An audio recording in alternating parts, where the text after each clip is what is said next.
trying to do cool shit. One thing I thought you would like, Marcus, and maybe you came across this, but one of the co-founder, David Winters. David Winters was sort of. He started in West Side Story. He was a choreographer, dancer. He was in Broadway, and he was part of a studio when he was casting, and he got overruled on a casting decision, and he was like, "Well, fuck everybody. I'm going to go start my own," and that's what made him want to look into creating Action International Pictures. But did you see what he got overruled on? I did not see that, no. He was casting for Thrashin'. Oh, that's okay. Yes, I did see that actually. Yes. Yeah. So he was casting for this really cheesy '80s skateboard movie called Thrashin', which eventually the lead went to Josh Brolin. Yeah. But David Winters really wanted a young up and comer named Johnny Depp to star. Yeah. But they were like, "No, we want Josh Brolin."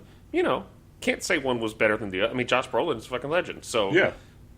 But and these guys have created several awful films, including they produce things like Deadly Prey, Killer Workout, Killzone. Killzone stars the big baddie in this movie as the lead. Yeah. I saw the trailer on that. Yeah. He looks a lot more capable in Killzone, and the fight choreography looks better in Killzone than it does in Deadly Prey. Yeah. Man Killers they produced, and Man Killers is about a bunch of a women commando team who hunts men, and so they wrote and produced all movies like that. These very strange, not a lot of substance, and not really heavy on violence. That's what I don't get. Yeah, when I was looking through kind of the filmography of it, I watched also the trailer for Sledgehammer, the original, the initial film that David A. Pryor directed. And did you watch the trailer for that? I did not. Oh man, it is. You got to watch it. So of course it stars, his brother's in it, Ted. Yeah. And it's this horror movie. But it doesn't really get to the crux of what it's about. All we see is the initial scene in this trailer are these kids just drinking, having a good time, and then one of them says, "Let's have an orgy." Pryor's kind of knocking that shit down right there. He's like, "No, we're not doing that. We're partying. We're not succumbing these girls to something that they don't want to Ted. do." Yeah. Oh, I see. And then the final scene in it is Ted Pryor holding this little boy, and then with this mask on, who looks like a wooden doll, but this kid has a mask on, and this kid just slaps the crap out of him, and then it's just like Sledgehammer, 1983.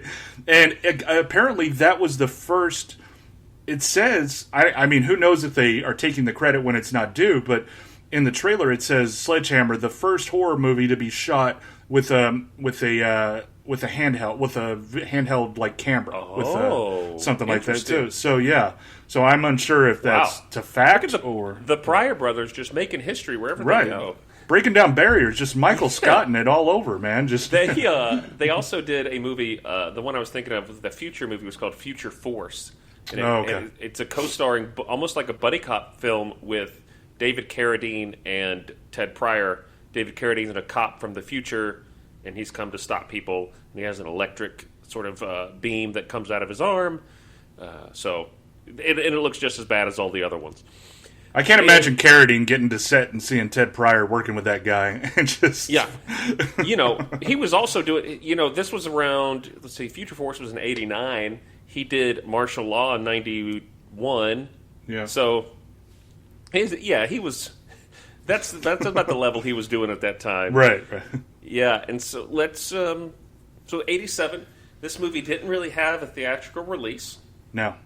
It was released in Portugal, is that right, Marcus? Yeah, that's what I saw, yeah. I couldn't find any information on budget, any information on... Yeah. I couldn't find anything like, number of copies maybe released or anything like that. I was looking everywhere for stuff, too, but, yeah, I couldn't find anything. Yeah. Right now it has a 57% audience score on Rotten Tomatoes, really? So no reviews that I've seen.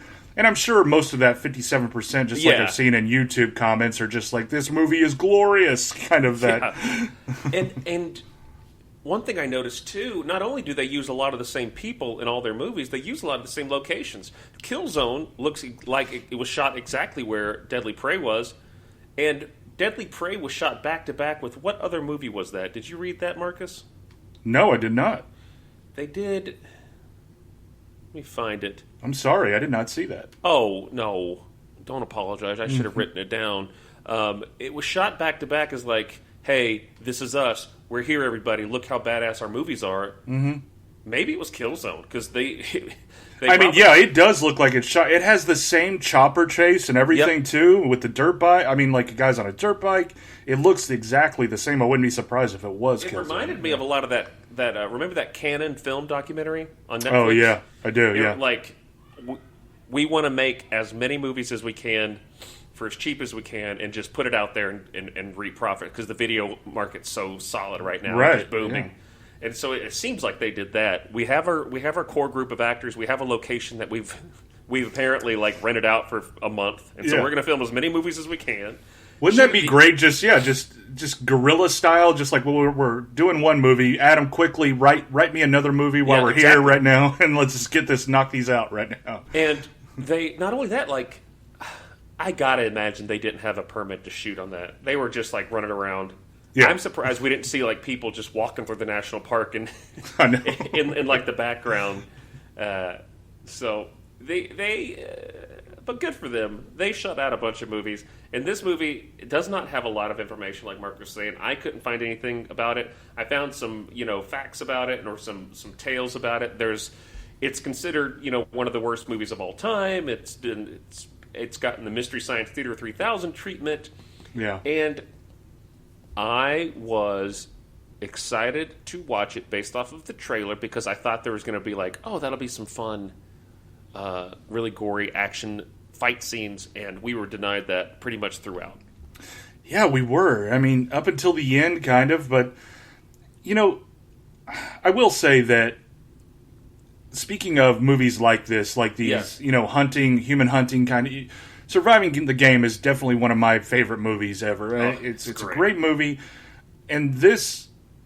I'm sure that there are other movies that I don't know of that have been portrayed as far as, hunting humans and stuff like that, too, before, that we haven't seen. Yeah. But this had a lot... Like, this could have done... If they would... I agree. If they would have just... It wouldn't have been a masterpiece, but, I mean, man, it for the fun that it had and how, the low budget that it had, it could have been something much more fun. And maybe it's for the better that it was like this, but still, it just seems like, I don't know where it went wrong. If they just maybe would have upped the blood on it and just made it, this is what we are, and this is it right here kind of thing. Like Tarantino did up a little bit. Yeah. And I don't know, I mean, I've never made a film. I don't know what they were... what this film's missing that would have made me enjoy it more. And it's unfortunate, because I loved the trailer, and they... Like, the fight choreography seems lazy. It seems like... Oof, it's rough. It's rough. It's like, this guy couldn't beat anybody up. No. He moves slow. Oh, man. I'm guessing that they did not have any stunt choreographers on this movie. The guy who plays the big baddie who beats his ass is a fight. He choreographed a lot of the fights in Killzone. Yeah, Fritzy, Fritzy, and why don't we do this? Why don't we go ahead, because I want to start talking about it, and we're here. Sure. Let's go ahead and let's talk about the body count. Ooh. I killed them. I killed them all. I see days in the floor. No, they're all dead. They're all dead.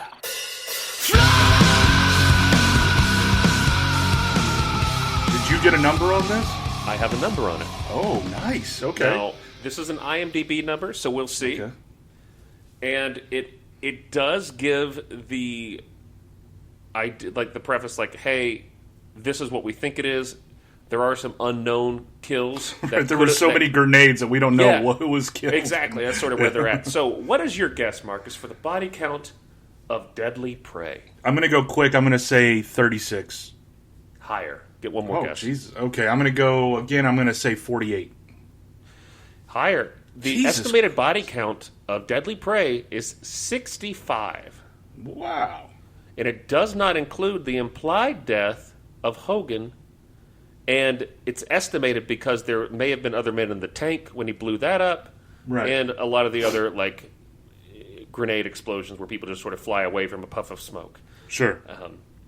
So that's the body count in this movie, and that's a lot of kills. And he does a lot of them by hand. And what sucks with that is, like, they're all the same. They are. I will say that, that is something immediate. So, we get the kill at the very first. We get a couple of kills with the wounded soldier or the guy who, got his ass kicked by a guy in a suit and tie and didn't take the gun from the army guy, but just took the rock. But then the one thing I will say is that it jumps into the action pretty quick after Danton gets kidnapped, and it's immediate, but it's so immediate that even surviving the game, they give him like the hunting, like we're going to give you the night, we're going to enjoy a dinner, and then we're going to come after you kind of thing. But here it's just run, and then I guess they're after him like 5 minutes later. It's not that much of a game. Come on, guys. It's not.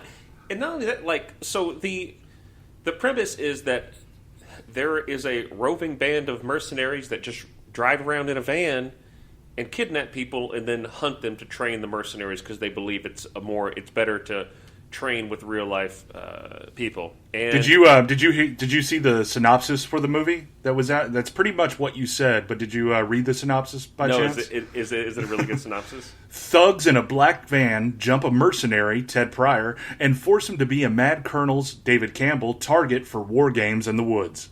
There you go. That's about right. What's crazy, the entire movie depends on chance. It does.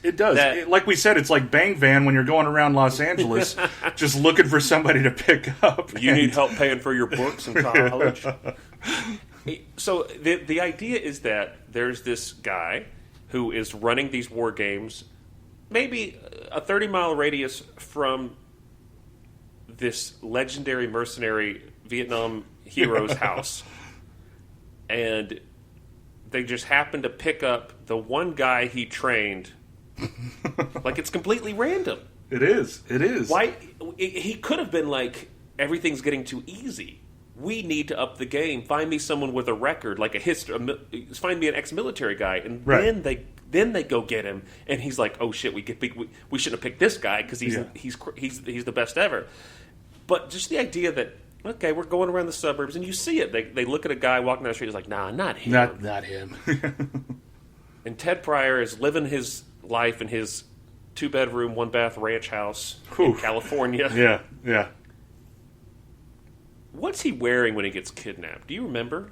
I think it was just a tank top and the shorts, wasn't it? So he was in those shorts. Yeah. Those were his trash taken out shorts. Those were his trash shorts. Those were his Sunday's trash shorts. It's God's day. Yeah. It's blue jeans. Skies out, thighs out. Yeah. He's been asked by his wife to take out the trash, and he's doing it, and he gets punched in the face and put in a van. He does. It's exactly what happens. So in the span of 10 minutes in this morning, he has been woken up by his wife hitting him with a pillow, like just nonstop, telling him to get up in a laughing, joking way, but still in a way that would irritate the hell out of me. Yeah, me too. Just gets to have one sip of his coffee, and then he's out taking the trash and getting thrown into this van. We don't want to miss the trash man. Right. And he sort of commando style. Oh, I thought I'd missed you. or I thought you missed me. Don't worry, we won't.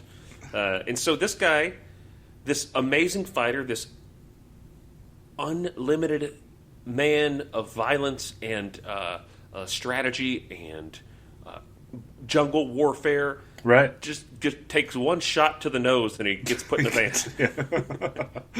And then the rest of the movie, he kills every single person. And that's the thing that bothers me. Like, you have all these options. Okay.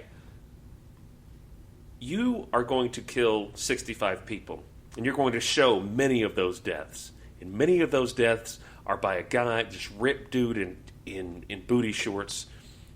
And they're all knife to the gut. Yeah, it's all knife to the gut. It's just like, man, come on. Or like I would have rather seen every kill being cutting off the arm and beating him with it. I would have had much more fun if every kill was doing that.